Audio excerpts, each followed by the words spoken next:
Dartmoor prison, isolated from the outside world by walls of granite.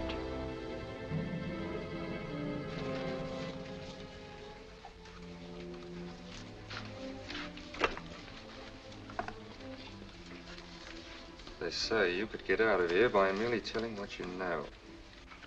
You may or may not be another Scotland Yard bloke, but I'll give you the same answer I gave the others. I still have 2 years, 8 months, and 6 days left in which to make musical boxes. That'll be sold at auction for the benefit of this delightful sanctuary. And I intend to sell them.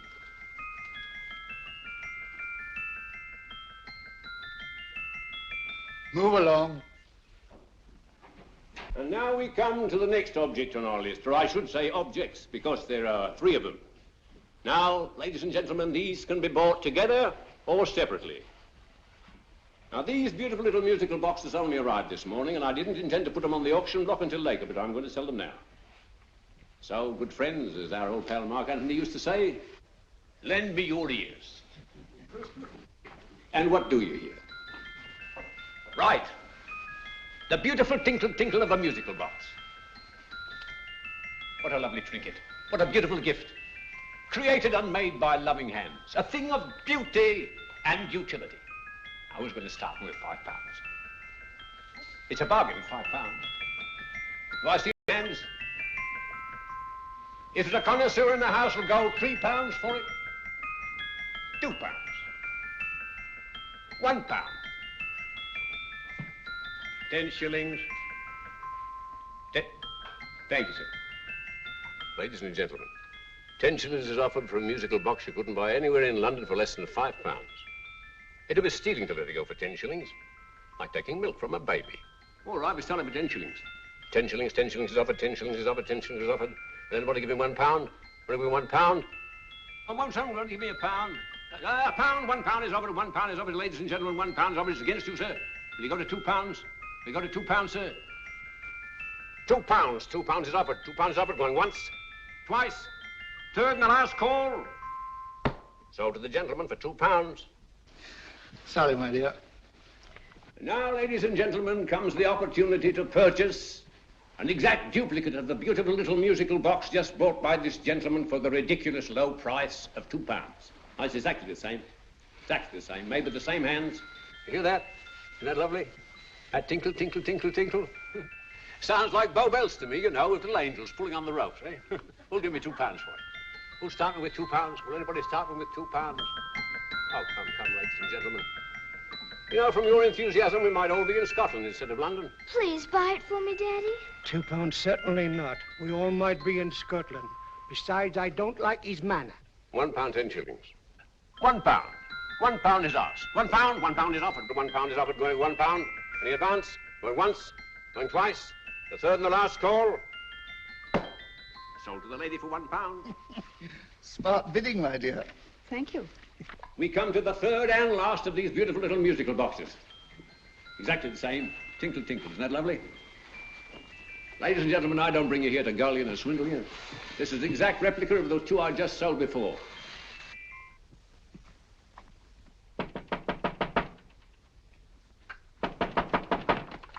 We're closed. But this is extremely important. Come in, sir, come in. I'm sorry to disturb you, but I was unfortunately delayed from arriving in time to bid on certain articles which I was rather anxious to obtain. Oh, perhaps they weren't sold, sir. We are carrying several things over. What might the articles be, sir? 3 identical musical boxes, about so large. Oh, I'm sorry, sir, but they were sold. Pity you weren't here to bid on them. They didn't bring anything like the real value. I'm most anxious to obtain them. I wonder if your records would show who the purchasers were. Oh, we don't usually give out that information, sir. For certain, shall we say, sentimental reasons, I'm most anxious to get in touch with the purchasers. I'd be willing to pay, shall we say, £5. Well, for certain sentimental reasons, sir, we'd be very happy to oblige. Alfred, today's sales. The 3 musical boxes. Musical boxes, here we are. The first purchase for £2 from Mr. Julian Emery, 52 Portman Square. Write these addresses down, Alfred. Yes, sir. Second didn't leave any name. Well, how unfortunate. I think she's a dealer. You see, they don't like us to know where the things are going. On account of the profits. You say the second purchaser was a woman. Can you give me a description of her? Oh, she was a young woman, fairly tall, slender, had a light complexion and dark hair, and she was wearing A grey suit, don't you remember? That's right. She probably runs a gift shop. She paid £1. You say she comes here fairly frequently? No, I didn't say so. But she does, sir. Like as not, she'll come in on Thursday. We have sales on Mondays and Thursdays. Oh. And the third box? The third, Mr. William Kilgore, 143B Hampton Way. For 10 shillings. Quite a drop from £2. Mr. Kilgore was a Scotchman. Oh. Thank you. You've been most helpful. Oh, thank you, sir. And any time you're passing, drop in. We always have lovely things for sale. Our card, sir? Thank you. I'll be back Thursday.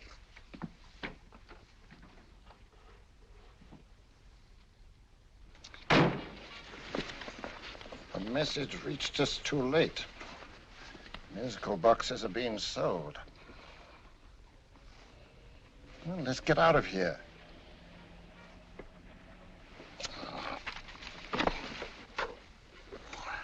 Someday you'll go too far. Reaching for a star, you fool. Yet a fool may touch a star, Colonel Cavanaugh, if he but reach high enough. But not possess it as you would. The musical boxes, they're being sold. What a pity for you, my dear Colonel. Is it my fault that the message reached us only an hour ago? Is it my fault that they were sold? You can't hold me responsible for that. Hope for your sake you're right.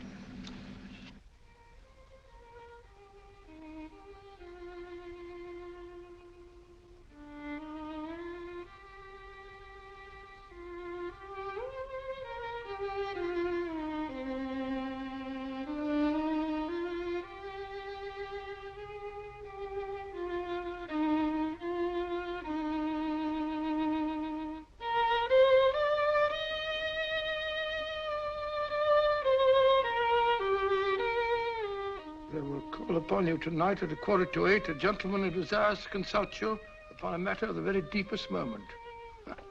Remember that letter, Holmes? It was written over 2 years ago. An interesting case, devilishly interesting. Irene Adler. What a striking-looking woman from the brief glance I had of her. Seems only yesterday. What charm. What poise, and what a mind. Sharp enough and brilliant enough to outwit the great Sherlock Holmes himself. I take it the new issue of the Strand magazine is out, containing another of your slightly lurid tales. It is indeed. And what do you call this one? I call it A Scandal in Bohemia. Not a bad title, eh? If you must record my exploits, I do wish you'd put less emphasis on the melodramatic and more on the intellectual issues involved. More on the What do you mean by that? Well, I do hope you've given the woman a soul. She had one, you know. By the woman, I suppose you mean Irene Adler. Yes. I shall always remember her as the woman.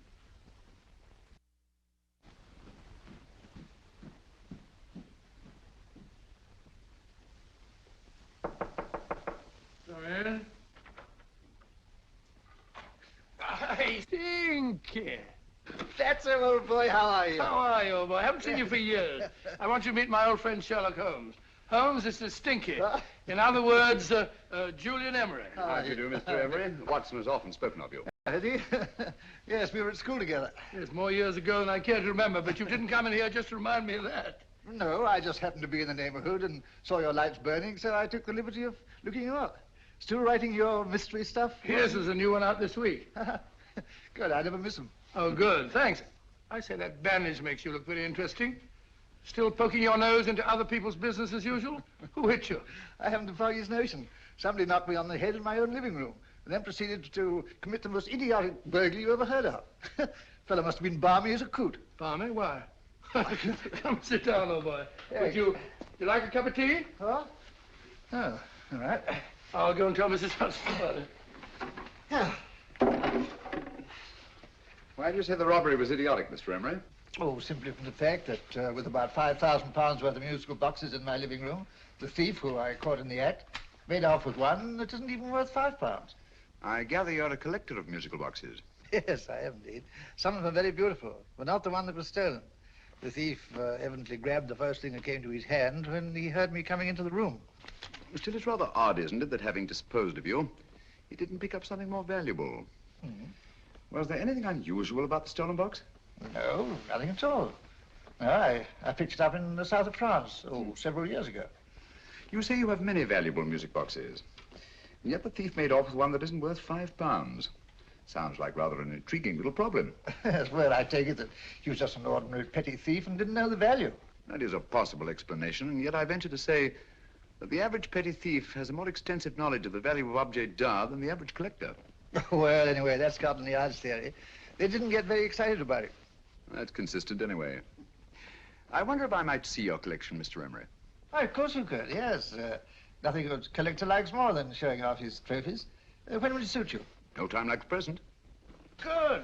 My place is just round in Portman Square. Shall we? Yes, right. Hello? Where are you going? Stinky hasn't had his tea yet. Oh, I'm sorry. We're going round to my place, where I'm going to give you something better than tea. Now, this one was made for Doyle the 15th, and is one of the very few still in existence from that period. And a particularly fine specimen at that. Charming, isn't it? Quite. It all sounded to me like a lot of mice running about on a tin roof. I'm afraid you have no ear for music, Watson.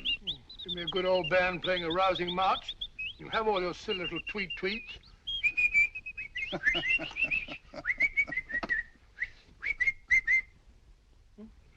Another one. It's just me.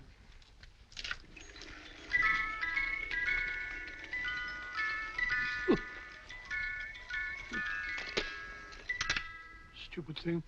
Singing rabbit.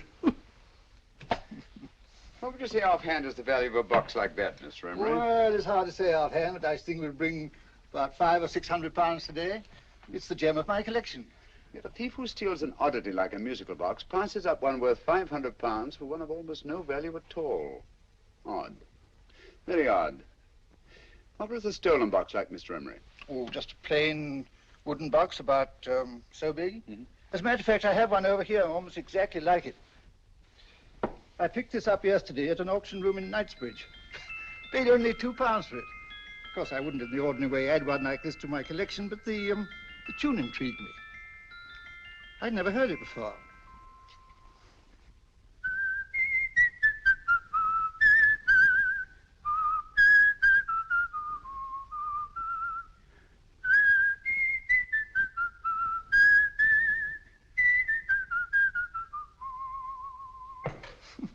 You have a remarkable ear for music, Holmes. Rather an unusual melody. Sit down, Will. Thanks. You say you bought that box at an auction sale yesterday? Yes, the Gaylord auction rooms in Knightsbridge. Run by old, what's his name? Crabtree. That's the man. At what time was the robbery committed? Oh, about 3 o'clock this morning. You know, Mr. Emery, that box and the robbery might well be cause and effect, especially since you say that the stolen box outwardly resembles this one a great deal. And Scotland Yard were not particularly interested, eh? Oh, yes, but I wouldn't blame them for that, especially as I told them I was quite unable to describe the thief, except, of course, for the fact that it was definitely a man. All you remember is that you came in here and someone struck you on the head. Yes, and the next thing I knew, my man was trying to revive me. It might be wise for you to put that box away somewhere and lock it up. Oh, I don't think that's necessary. Besides, everything's insured. Well, at least if any further attempts at robbery are made, I'd suggest that you call the police, rather than running into any personal danger. Oh, come, Holmes, aren't you being a bit of an alarmist? Possibly. Well, I must agree with old Stinky. Seems to me you are making rather a mountain out of a molehill. Molehill is the word, old boy, and it's time you were in bed. Thanks so much for letting us see your place. No, it's been glad meeting you. Holmes, I can't understand why you were so mysterious. Seems to me the petty thief explanation was the only sensible one. Really? Yes, I can't see how you can believe it was anything else. I didn't say I believed it to be anything else. The petty thief theory is the obvious one, I grant you. However, it's often a mistake to accept something as true merely because it's obvious. The truth is only arrived at by the painstaking process of eliminating the untrue. We are not able to do that in this case without further data. Rubbish, you're pulling my leg. You're trying to turn a tuppenny halfpenny robbery into an international plot. No, I'm not. I just hope that your friend Stinky is a little more cautious in the future. Just in case.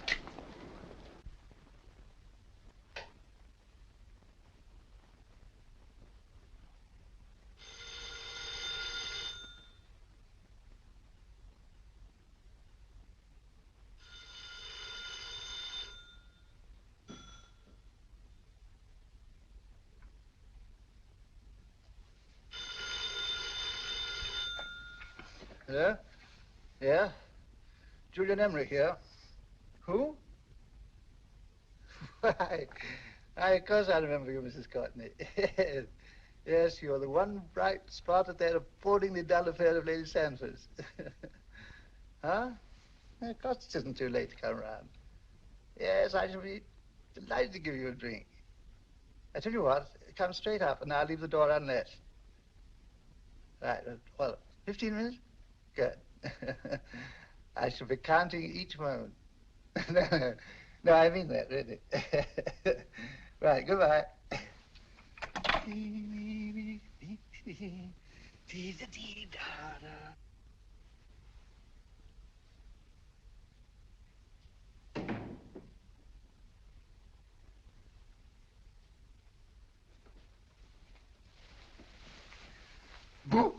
Oh, you startled me. Did I? Yes. Must be the pixie in me. I know I shouldn't have called you so late, but I was at a party just around the corner, and I remembered your invitation to see your collection of musical boxes. My dear Mrs. Courtney, pleasure is all the greater for being so unexpected. My friends call me Hilda. Thanks. Mine called me Stinky. Stinky, how quaint. Oh, what a perfectly wonderful collection of musical boxes. You know, when you told me you had a collection, I had no idea it was so attractive. Yes. They appeal to the ear as well as to the eye. Oh, what a plain little one. Why, it looks just like a country cousin amid all this grandeur. No. You mustn't underestimate the country cousin. Only last night a burglar broke in here, and with all these to choose from, went off with one very much like it. Really? Yes, I don't mind the loss of the box so much, but I do resent this crack on the skull. But it makes you look so interesting. Oh, do you think so? It's funny, that's what old Fatso said. Fatso? I mean, Dr. Watson. He was here this evening with a friend, Mr. Holmes. He's interested in my collection, too. Sherlock Holmes? Yes. Do you know him? I've heard of him. Yes, he seems to think I'm in some sort of danger. What a haunting tune. It takes me right back to my childhood. Really? Do you know, it's odd that you should be interested in that particular musical box. Odd? Why? Because Mr. Holmes is also interested in it. He may have been more interested in the tune than in the box. My dear, yes, that's right. I remember now. He whistled it note for note, having heard it only once. Really? He must be a remarkable man. Bit of an alarmist, if you ask me. Don't you believe in warnings? Of course not. Who'd want a box like that? I would. You're not serious. Oh, but I am. Well, you put me in a very awkward position. I'm a collector, you know. And the collector buys but never sells. But if the price were high enough... The price has nothing to do with it. It's the principle of the thing. Yes, well, we haven't had our drink. No, thanks. I must be getting along. Must you really? I'm afraid so. You're not walking out on me, are you? My reputation, Stinky. I say, you know, you are an attractive woman. Thanks.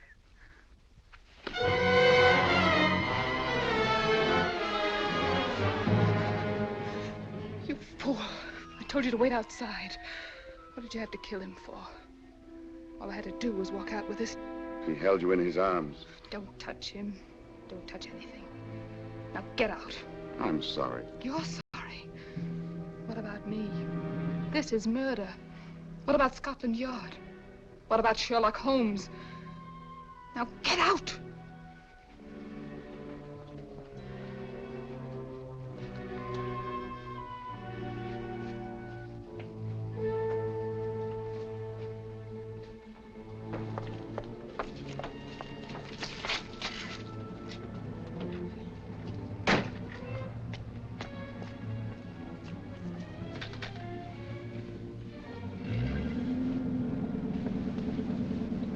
Did you get it? Good.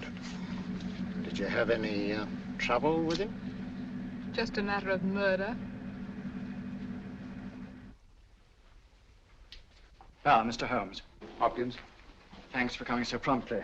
Inspector Lestrade suggested that I call through to you. Mr. Emery was the client of Mr. Holmes, Inspector. Indeed.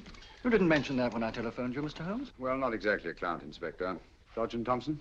He was killed between the hours of 11 and 2 o'clock this morning, Mr. Holmes.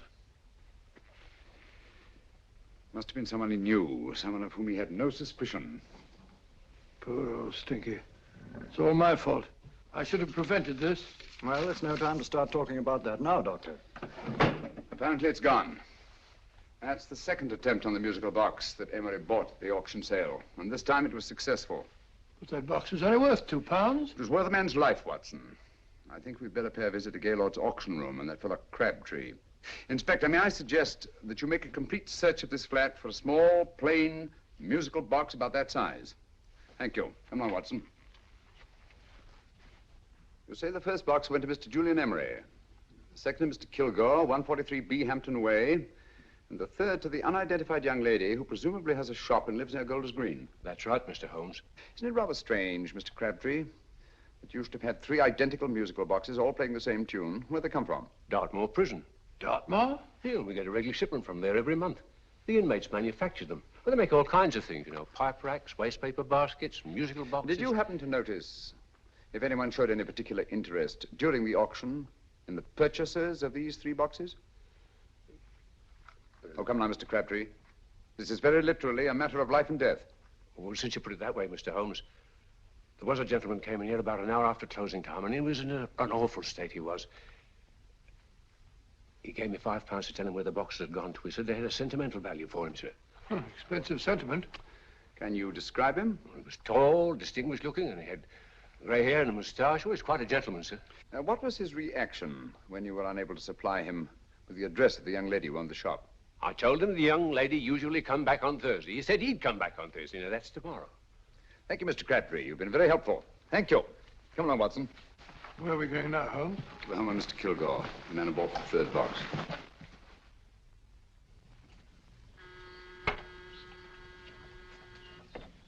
But hang it all, Holmes, how do you know those other 2 musical boxes are of any importance? I don't, but I certainly have no intention of waiting until the owners are murdered to find out. No one at home. I hope that's the explanation. I'll have a look through this window.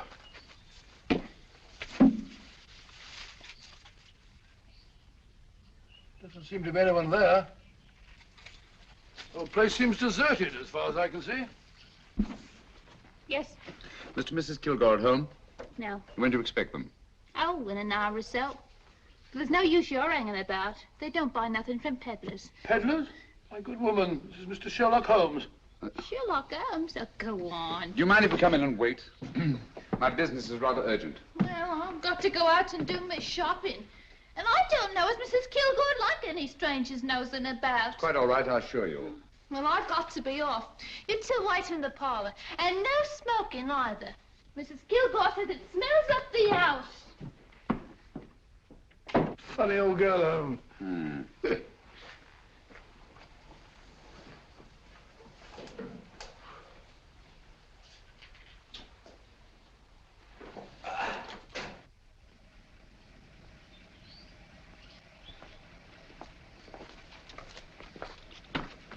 Park Lane.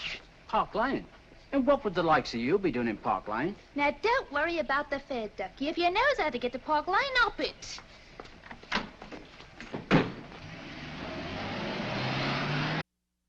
You know, Holmes, I've been thinking. There must have been something hidden in that box of old Stinky's. Stolen jewelry, possibly. What's up, Holmes? Listen. What's just the steam in the water pipes?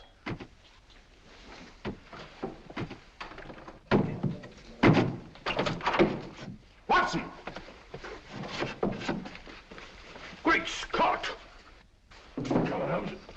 Get on the chair here. It's all right, my dear. There. Now, don't worry. It's all over. There you are, dear. Don't cry anymore. She tied me up and shut me in the cupboard. I know. She won't come back. Did you show her your new musical box? Yes, she said she wanted to hear it play, and as soon as I showed it to her, she grabbed hold of me. I know. Now, don't worry. We'll buy you a new musical box. Yes, my dear, the best one in London. Watson.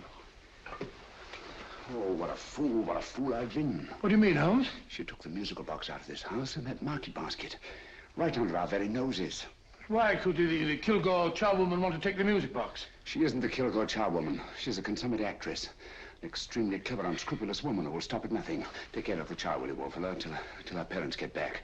Explain everything to them. Of course I will. But, Holmes, where are you going? Somewhere, somehow. I must get to the young lady who bought that third musical box before our opponents find her. I only hope that I won't be too late. Oh, no. No, darling, you mustn't cry anymore. Now, cheer up. Would you like to hear old Uncle make a noise like a duck?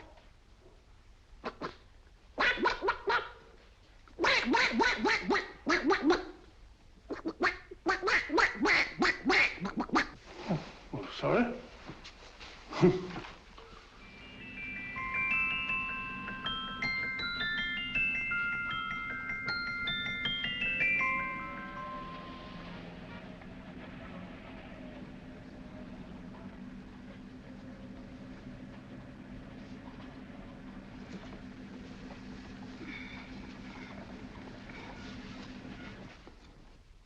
Now, ladies and gentlemen, how much am I offered for this beautiful lace Dresden china figurine? A lady of the French court. Now, this is the genuine article. What a beautiful ornament for your mantelpiece. Or you could use it as a centerpiece on the dining room table. Now, will somebody start me for £10? Will somebody start me for £10? £8? £7? All right, £5 is offered, £5 is offered, £5 is offered, £5, 10, £5, 15, £5, 15. £6 is offered, £6, going once, going twice. The third and the last call. Have you all done? Sold to the lady from Twickenham for £6. Next, we have a real museum piece, ladies and gentlemen. A fine 19th century doll. The costume an exact replica of the holiday clothes worn by the Hungarian peasant women. Now, ladies and gentlemen, an article like this would cost you from £15 to £20 in a West End shop. I'm not going to ask for anything like that. Who'll give me £2 for it? £2. Anybody offer me £2? £2 for the Hungarian? £2? £1. What? Anybody give me £1? Anybody offer me £1 for the doll? £1 is offered, ladies and gentlemen. £1 is offered. Now, I'm not going to waste your valuable time or mine in trying to get one half of what this beautiful doll is worth. If the young lady can steal it for £1, that's her good fortune. So it's going once, it's going twice, the third and last call. Any more? Sold to the young lady for £1. And now, ladies and gentlemen, may I draw your attention to something which may be a great surprise to you, worthy of any collection. The only other one like it is in the British Museum. It's a Ming vase of the 7th dynasty. This vase lay in a large collection somewhere outside Rome for over 2 centuries, I understand. It was discovered there by the noted antiquarian Sir Andrew Coppleston. Now, some of you may remember Sir Andrew Coppleston. Besides being a noted traveler and antiquarian, he's also a gentleman rider.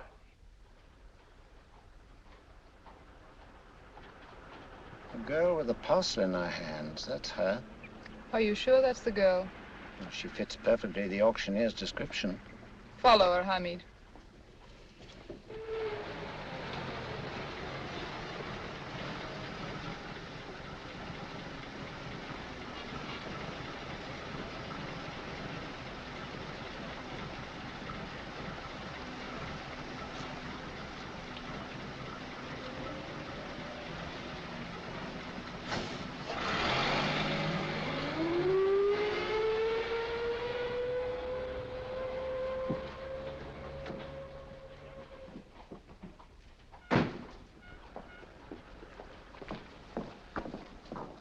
It's lovely, dear. And only £1.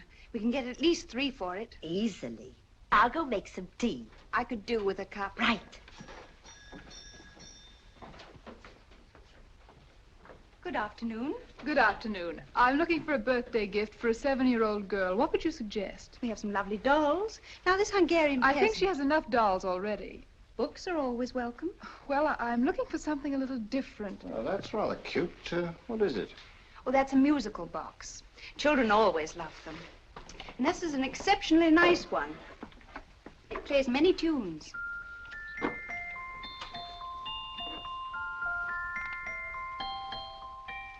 Have you any others? Yes. If you'll just step this way.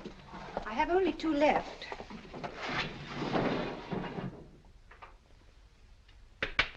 How nice.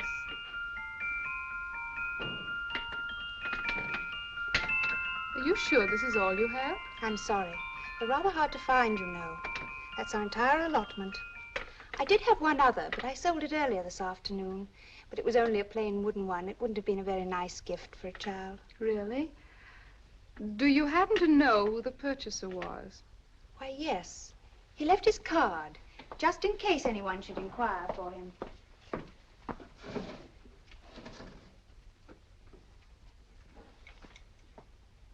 How interesting. I'm sorry, but I'm afraid I'll have to look a bit further. Thank you anyway. Good afternoon. Thank you.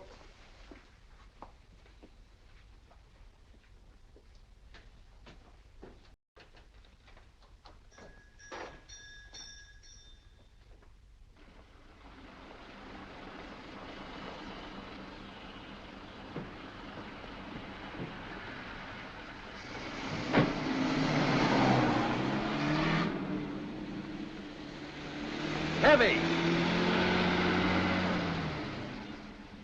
Follow that cab. Here, now, what? Scotland Yard. Hop in.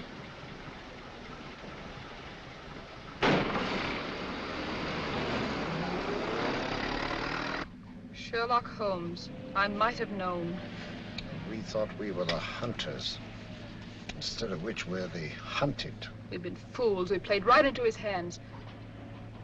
Of course. He's had us followed. Don't look. The man in front of the toy shop. Hamid. Turn sharp right at the next corner and again at the next.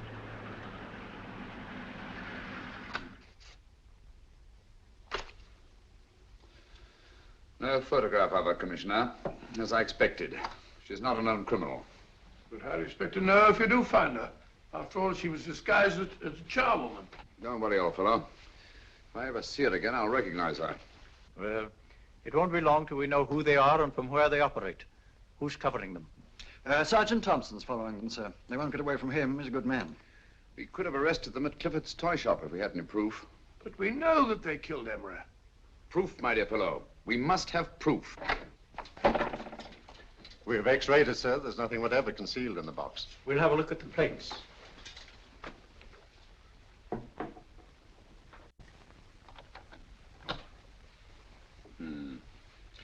There must be some clue. And it's probably so obvious that we've all overlooked it. Seems to me we're up against a bunch of lunatics. Not lunatics, my dear fellow. Extremely astute, cold-blooded murderers. What can these little musical boxes have in them that's so important? Don't forget, they were made in Dartmoor prison. You can smuggle stuff into prison, but not out. Do you want us to break the box apart, sir, to see if there's anything the x-ray hasn't caught? No, not yet. Do you mind if I take it? Certainly. Thanks.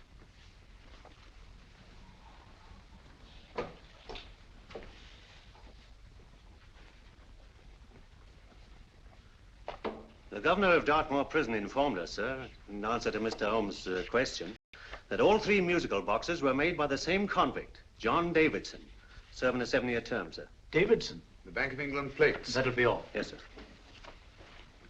Now we're getting somewhere. Wait a minute. How did you know about the plates, Mr. Holmes? I'm a student of crime, Inspector. I make it my business to know about such things. And when the name of Davidson was mentioned... Well, who is this fellow Davidson? As long as Mr. Holmes seems to know all about it already, I suppose there's no harm in telling you. 2 years ago in London, there occurred a robbery of such tremendous importance, although the stolen articles themselves have no intrinsic value whatsoever, that the Home Secretary was instrumental in seeing that not a word of it appeared in any newspaper. But you never told me anything about this, Holmes. You were away at the time. Articles of no intrinsic value and yet of such importance? I don't understand. Davidson was apprehended within 15 minutes of committing the theft. But by that time, he'd hidden the articles in question and they've yet to be found. Before going further, Dr. Watson, I must inform you that this matter is not to be mentioned outside of this room. Of course not. Do I look like a man who'd gossip? Let's not go into that now, old fellow, shall we? Davidson had been employed for years in a position of extreme trust by the engravings department of the Bank of England. The articles he stole were nothing less than a complete duplicate set of plates for printing £5 notes. What? The Bank of England's own plates? Precisely. And with those plates, a gang of crooks could flood England with £5 notes, not forged in the usual sense of the word, but notes undetectable from genuine Bank of England notes in any way whatsoever. Good heavens. Any whisper at all might have resulted in enormous damage in shaking public confidence in the Treasury. We tried everything after we arrested Davidson. Offered him a shorter sentence if he'd tell us where he'd hidden the plates. Why, we even put in Scotland Yard men with him as cellmates, but no results. Obviously, Davidson is a man of strong character and infinite patience. Yet suddenly he feels impelled to smuggle out the secret of the hiding place of the plates to his confederates. Why? I don't understand, Mr. Holmes. Well, for example, has the Bank of England made any plans to radically change the design of the £5 note so that in, say, 7 years from now, notes made from the stolen plates would be worthless?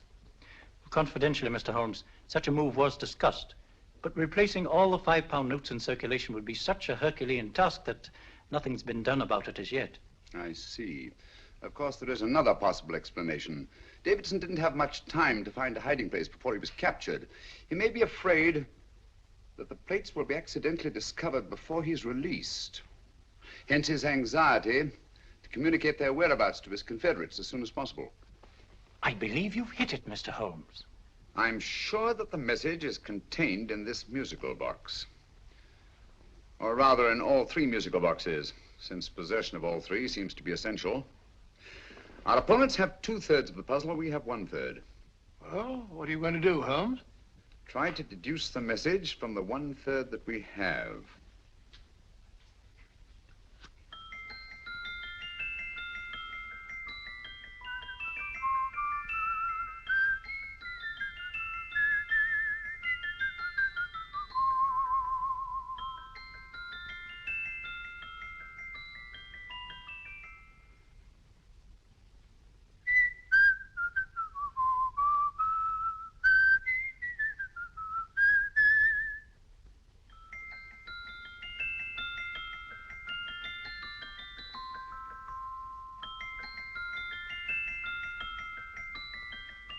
It's the same tune as the one played by Emery's musical box.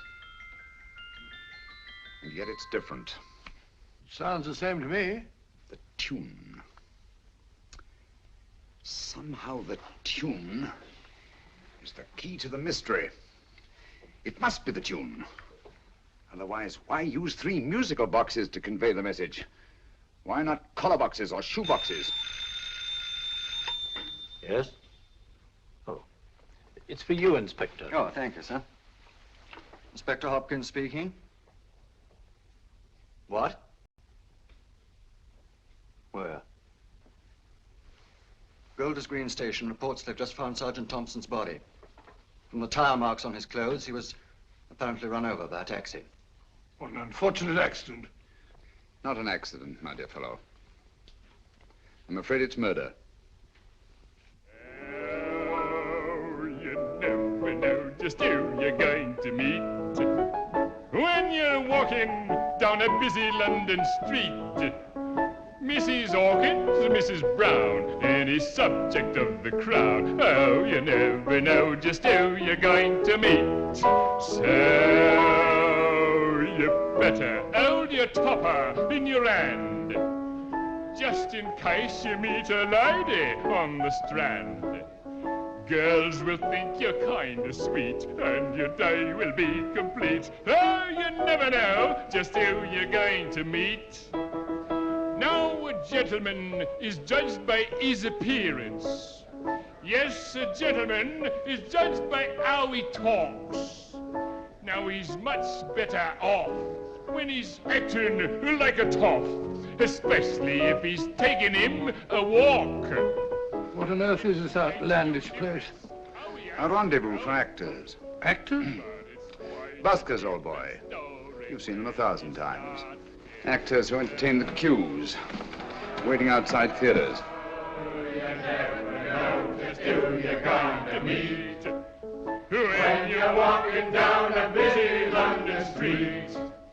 So you better wear your best velvet pies to look your best, 'cause you never know just who you're going to meet. So you better keep your manners right in view, just in case a lady gives a how'd you do.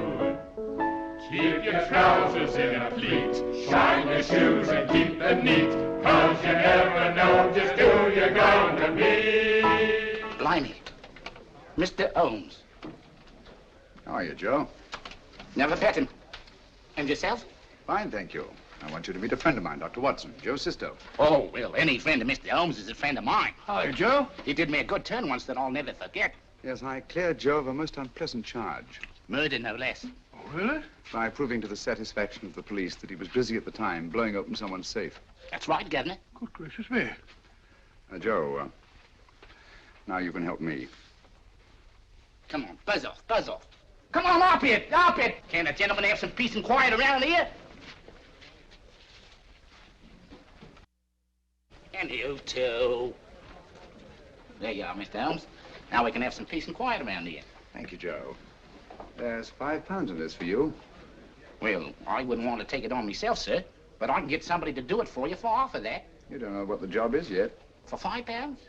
Murder, ain't it? What? No, Joe, not murder, just music. I want you to identify a song for me. Oh, there ain't a song that's been written that I don't know. That's why I came to you. Now, of course, the violin is more my instrument, but, oh, well, here we go. Now, listen to this, Joe.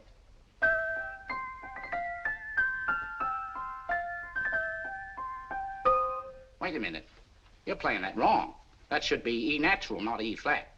You know the song? Oh, yes. It's an old Australian song called, The Swag Man. But you're playing it all wrong. That's what I hoped you'd say. Now, listen again, Joe.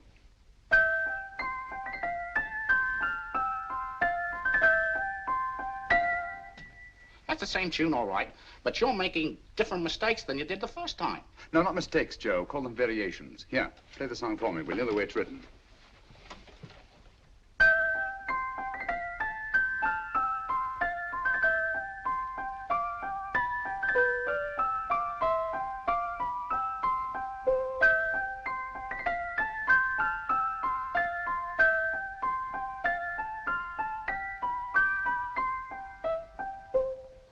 There you are. Thank you, Joe. What's it mean, Holmes? Are you onto something? Perhaps. I don't know yet. It's probably a code of some sort. Joe, could you write the song down for me, the way it was originally written? Oh, sure, Mr. Holmes. But it'll take a few minutes. Mm-hmm. Here, Mabel. Pale ale. Come on, up to it. Along with it.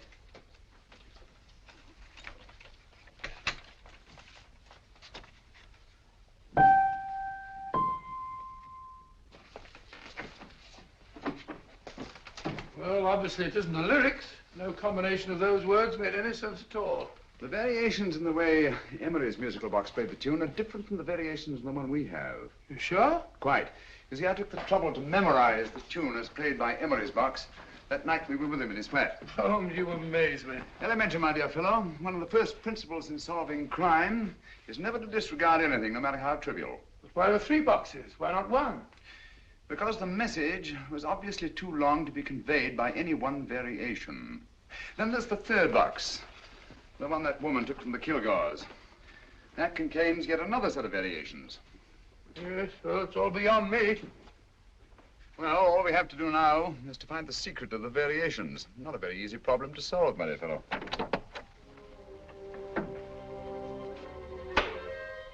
Hello. What's up? We've had company.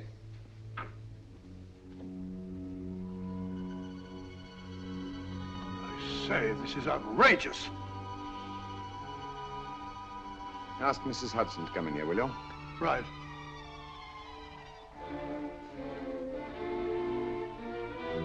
Mrs. Hudson? Yes? Oh, there you are. Will you come up here at once, please? Oh, coming, sir.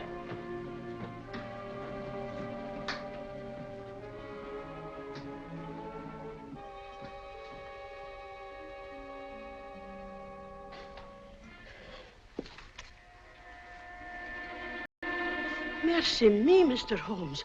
What has happened? Who called while we were out, Mrs. Hudson? Just a young lady. The one who said you wanted her to wait for you. And a nice-looking old gentleman with Our her. friends again, Watson. Friends? What did the young lady look like? Oh, I couldn't see her face. She had a heavy black veil on. But she had such a nice way with her.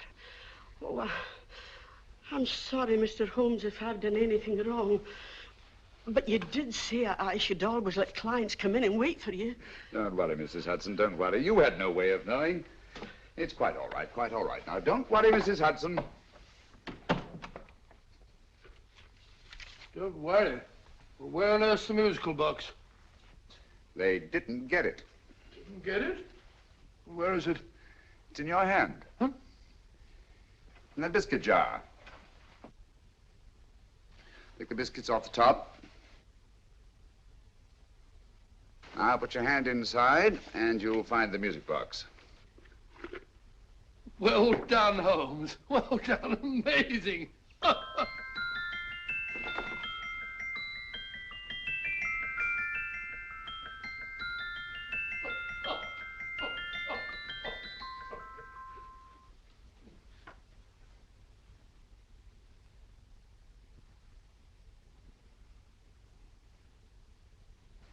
Phew.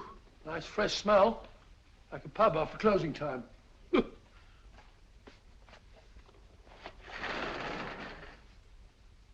I say, Holmes. What? It's morning. Allow me to congratulate you on a brilliant bit of deduction.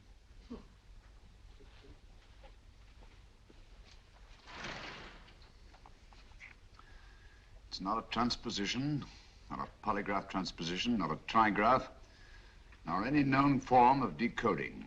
How about the Morse code? Have you tried that? Yes, at about 3 o'clock this morning. I'm sorry, old man. I was only trying to help.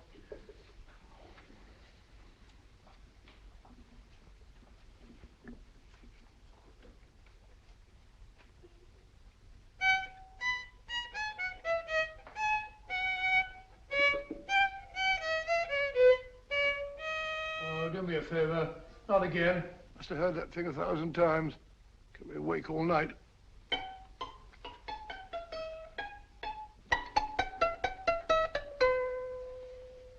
Not a very distinguished composition, I grant you. You know perfectly well I don't know one tune from the other. When I was a kid, my people tried to have me taught the piano.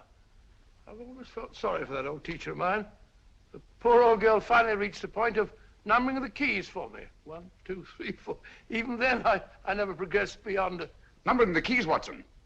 The 19th key of the keyboard is the 19th letter of the alphabet. S. Here.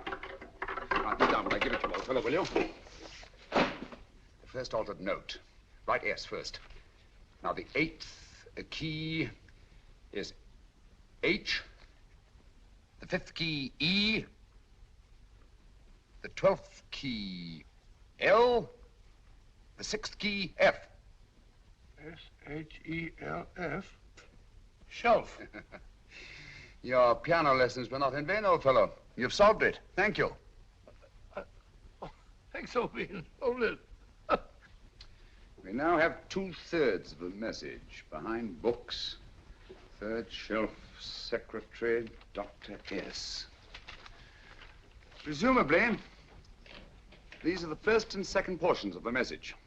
And this gang has the first and third parts of it. Precisely.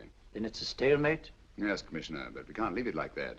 There's no doubt in my mind that they'll try to secure our third of the message that's missing. Well, I assume you've taken every precaution to guard the Clifford music. Oh, yes, it's carefully hidden at Baker Street with Dr. Watson on guard. However, I'm reasonably certain that, difficult as it may be, we can find the plates even without the missing part of the message. Behind books, third shelf, secretary, Dr. S. Well, outside of the fact that Davidson hid the Bank of England plate somewhere in London, Mr. Holmes, I don't see that we've progressed at all. Allow me to point out to you, sir, the key words Dr. S. It looks as if the plates were hidden in the house of the doctor. Whether S stands for his first or last initial remains to be determined by a process of elimination. Well, there must be 10,000 doctors in London with S for a first or last initial. Precisely. And every one of them will have to be questioned in person. That's why I say this is a task for Scotland Yard. It's a task, all right. But Scotland Yard has searched worse haystacks and found the needle. Well, for the time being, I'll leave the matter in your hands, gentlemen. We'll call you if and when we get a lead on our mysterious Dr. S. Thank you. In the meantime, I intend to follow up a little clue concerning a cigarette.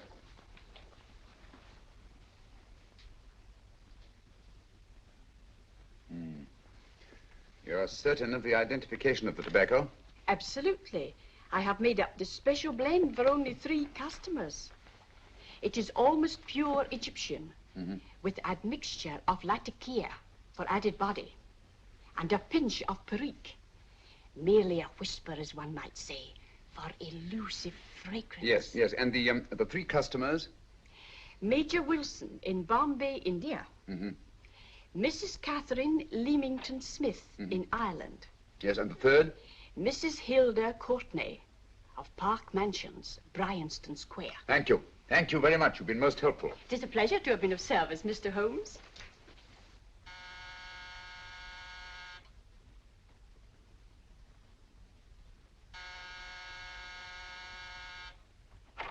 Yes? Mrs. Courtney? Yes. My name is Sherlock Holmes. Oh, do come in. Thank you. I've heard of you, of course, Mr. Holmes. I believe we have a mutual friend in Sir Edward Brookdale. He's spoken to me of you quite often. Indeed. And to what good fortune am I indebted for this visit? I think you know Mrs. Courtney. Well, I did get a summons for speeding last week. But outside of that, I don't think I'm of any interest to the police. Oh, come now, Mrs. Courtney. You seem to forget that you and I have met before. I'm sorry. I'm sure I would have remembered meeting the great Sherlock Holmes. Please sit down. Thank you. You say we met before. Yes. At the home of Mr. and Mrs. Kilgore, 143B Hampton Road. Kilgore? I don't think I know anyone of that name. Well, I didn't say you knew them. As a matter of fact, you called on them when they were out. I don't understand, Mr. Holmes. Really? And you were dressed rather differently. Indeed. Cigarette? Thank you.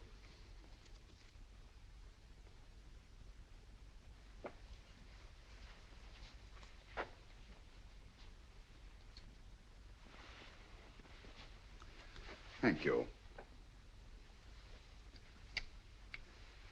You know, Mrs. Courtney, people generally forget, in assuming a disguise, that the shape of the ear is an almost infallible means of recognition and identification to the trained eye. Evidently, you've mistaken me for someone else. Oh, no, not at all. Though naturally, I expected your denial. But when you paid your visit to my rooms at Baker Street, you carelessly left behind another identification. They're, identical, aren't they? Yes, I must admit they are. You see, Mr. Holmes, to catch one as clever as you, I had to use a very special lure. I knew you'd be unable to resist the bait of my cigarette, having read with great interest your monograph on the ashes of 140 different varieties of tobacco. I should advise you not to move, Mr. Holmes. I must congratulate you on your ingenuity, Mrs. Courtney. It was indeed a brilliantly designed trap. Thank you, Mr. Holmes. Praise from a master is indeed gratifying. I shall always cherish the memory of your flattering words. Memory? Precisely. I'm afraid these gentlemen have a most regrettable task to perform. Unless, of course, you care to turn over the missing musical box with your pledge to take no action against us in the future. I'm afraid that will be impossible. I thought that would be your answer. Hamid! Careful! Careful. There's no need to be unnecessarily rough with our distinguished guest. You realize, Mr. Holmes, that your demise will not take place here. The corpus delicti, you know. Well, naturally. Shall we go? It So fearfully awkward having a dead body lying about. Don't you agree, Mr. Holmes? Another dead body shouldn't weigh too heavily on your conscience, Mrs. Courtney.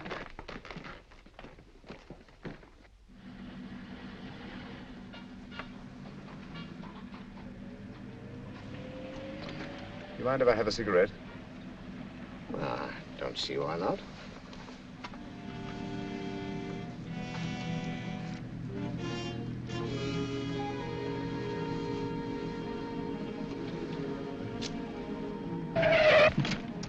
Be careful, Hamid. It's the brakes, they bind. Thank you, Colonel Kavanagh. It's very considerate of you.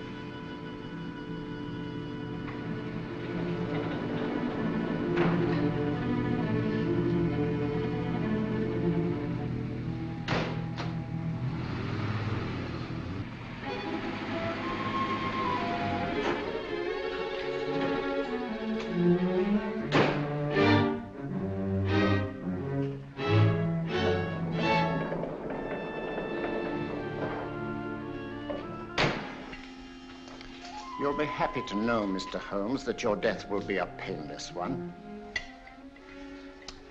Hamid, attach this to the motor of the taxi. That little attachment, my dear Mr. Holmes, contains the deadly fluid known as monosulfide. The Germans use it with gratifying results in removing their undesirables.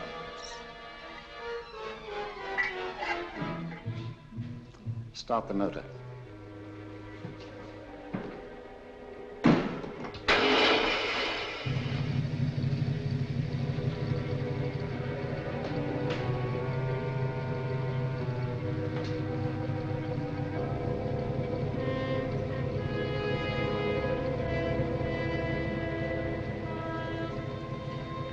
Tape his mouth.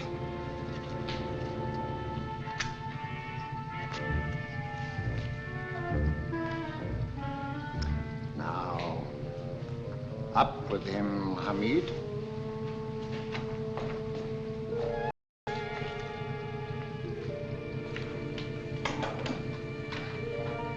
You find yourself like Muhammad's coffin, Mr. Holmes, suspended between heaven and earth.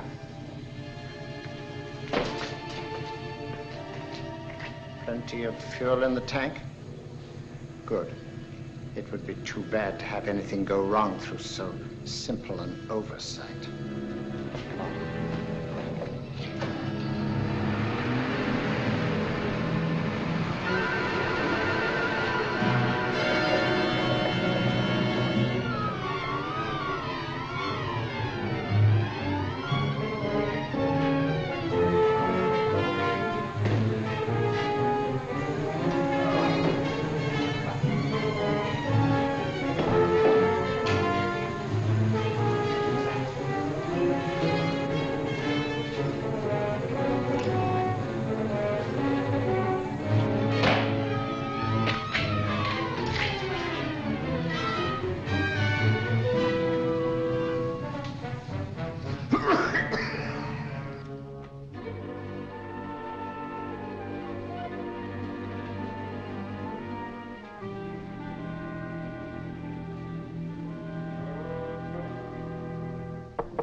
Good afternoon. Mr. Sherlock Holmes? No, I'm Dr. Watson. Oh, of course, Dr. Watson.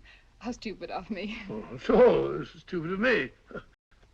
Won't you come in? Well, I really came to see Mr. Holmes. Oh, I'm afraid he's out. I don't know when he'll be back. Perhaps there's something I can do. Won't you sit down? Thank you. You know, Sherlock Holmes and I have been engaged on a great many cases. Oh, really? Yes, indeed. As a matter of fact, this very moment, we're involved in one of the most baffling... Oh, well, won't you tell me your trouble? I may be able to help you. That's very kind of you, Dr. Watson. Perhaps if I wouldn't be imposing too much. Imposing? Oh, there's no imposition. No imposition at all. A pleasure, I assure you. Now, tell me all about it, Miss Williams. Mrs. Williams. I live in Surrey, Dr. Watson, and I've come up to London in sheer desperation. My only sister has disappeared, and the local police seem utterly unable to find her. Well, Holmes and I solved a case exactly like that once. Very interesting as far as I remember. I call it the adventure of the solitary cyclist. Oh, sorry. Now I come to think of it, it wasn't so very similar. Entirely different. I don't think what I was saying. Where were we? She's only 17, Dr. Watson, and until she disappeared last Thursday, she seemed to be in the best of spirits. Possibly a romantic entanglement? Oh, no, nothing of the sort. She left no note, didn't even pack a bag, no explanation. She just started to walk to the village from our house in broad daylight and simply vanished from the face of the earth. Oh, there. Might I have a glass of water? Glass of water. One minute.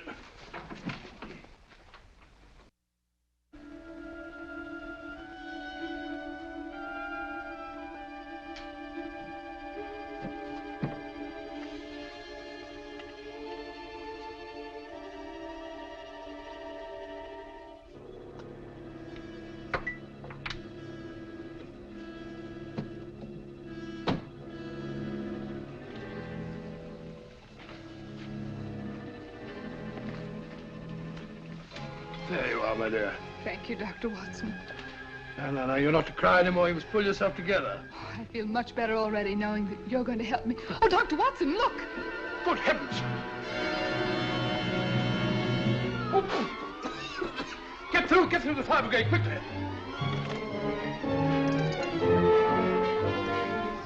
Haven't you a fire extinguisher? By George, we have in the kitchen.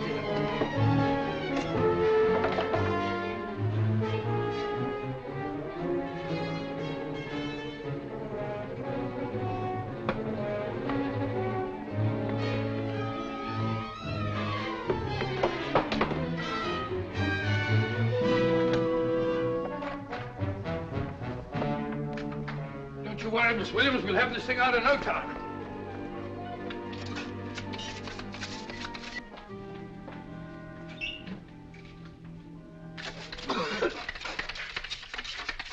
That's got it. Get some air. Well, you see, there was no need for the fire brigade after all. I hope you weren't too frightened, Miss Williams.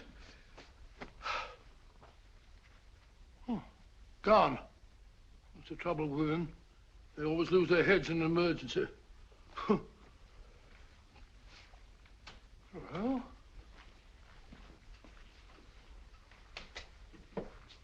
a musical box.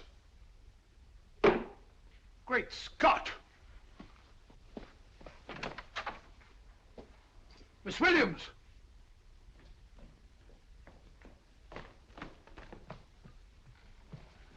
Well?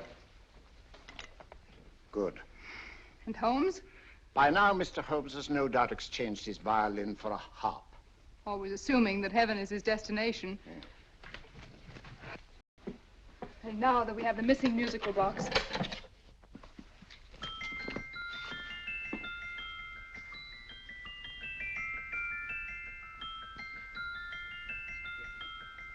Nineteenth note. 19th letter. S. He hasn't been there, you say? Holmes, where on earth have you been? I've been trying to get you at the club, at Scotland Yard, all over London. You were looking for me in the wrong places. Holmes, terrible things happened. I've been duped. That woman, she made a complete fool of me. Well, what do you mean? Well, she came here, let off a smoke bomb. I thought the whole place was on fire, and my first thought was to save the musical box. No need to say any more. She has the box. Yes. Don't blame yourself too much, old fellow. She's an extremely clever antagonist. Smoke bomb, you said?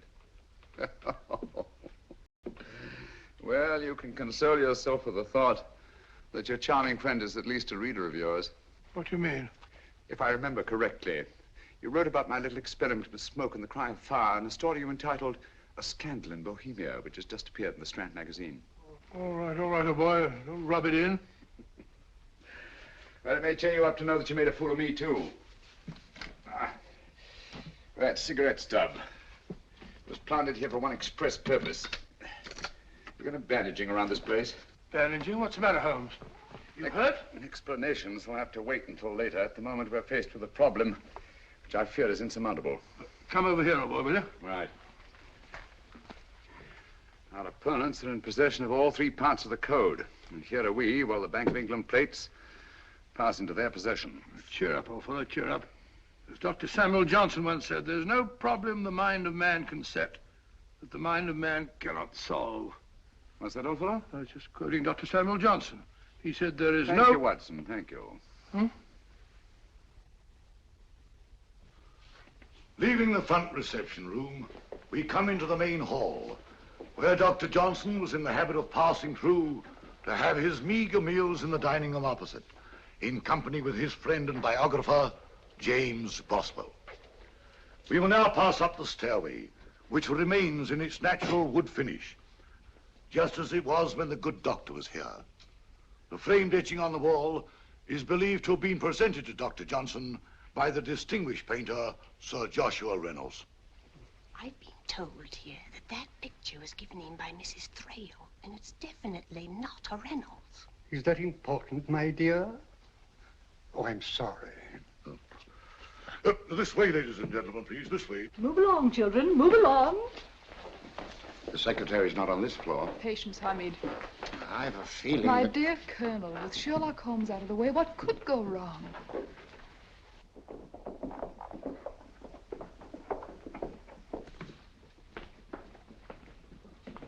And here we have the Garrett Library, in which Dr. Johnson wrote his famous dictionary, and in which you will see also many of the great man's books and other items of interest.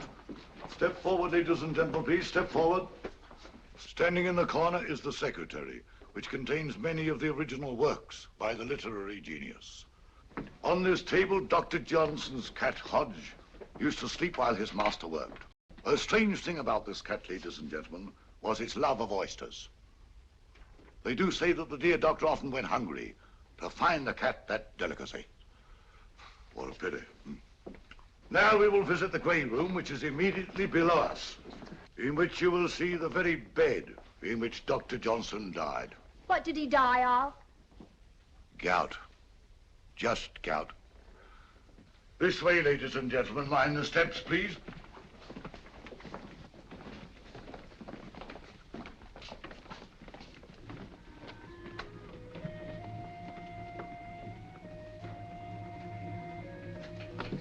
Your keys.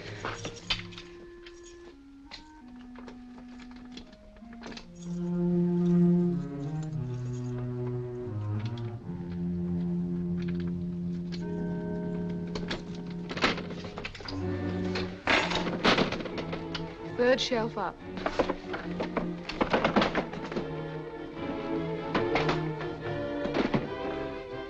The knife.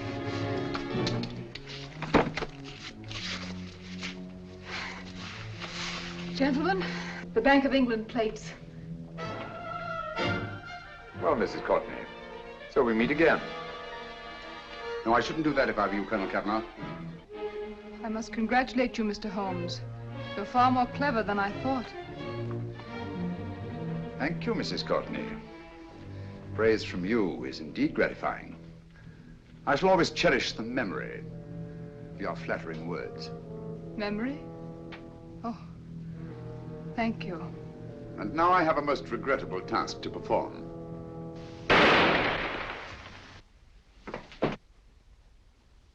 Holmes! Coming, Holmes! Holmes, you all right? Perfectly, thank you, old fellow, but I think this gentleman on the floor requires some medical attention. We must see that he looks his best, you know, when he's hanged. Take them in charge.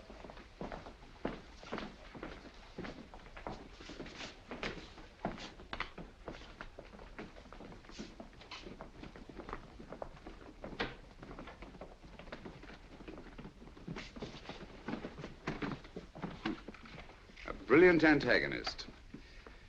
It's a pity her talents were so misdirected. Will you see that these plates are returned to the Bank of England, Inspector? I still don't understand how you solved it, Mr. Holmes. It's entirely due to Dr. Watson. He gave me the clue when he mentioned Dr. Samuel Johnson. Well, congratulations, Doctor. Oh, thank you, Inspector. I don't think I could have done it entirely without Mr. Holmes's help, you know.